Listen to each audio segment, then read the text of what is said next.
nei primi 25 giorni in cui questo servizio è stato convertito sono arrivate 2.500 chiamate e 1.100 sono stati i colloqui psicologici che sono stati attivati, e quindi andando incontro a persone che hanno chiamato e hanno chiesto supporto e aiuto. Sono i numeri del servizio, inoltre, messo in campo dalla Regione nel 2012 per aiutare gli imprenditori in crisi dopo i numerosi suicidi ed esteso mesi fa all'emergenza coronavirus. È un servizio che funziona con del personale esperto che risponde a un numero verde. Il numero verde lo citiamo, e anche il numero verde è 833 43 43.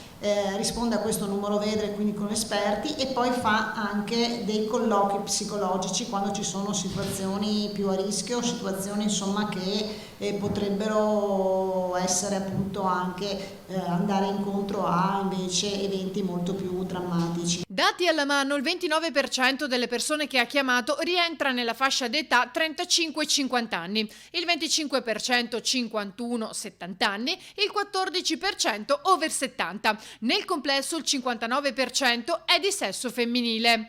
C'è di più. È stata rafforzata tutta l'attività psicologica, sia di supporto al personale, questo insomma sappiamo perché insomma lo sforzo e anche i carichi di lavoro quindi insomma sono stati e sono tuttora in molti casi insomma carichi molto pesanti, e anche il supporto di psicologia rispetto al lutto, perché sappiamo, ne abbiamo parlato molte volte, si tratta di persone che purtroppo vengono a mancare da sole, essendo in isolamento, in terapia intensiva piuttosto che malattie infettive. A volte i familiari sono a casa, a loro volta in isolamento, e quindi c'è anche tutto un lavoro che è stato messo in atto proprio anche di supporto per i lutti, sempre dello stesso team, e poi insomma suddiviso nelle varie aziende, nei vari ospedali.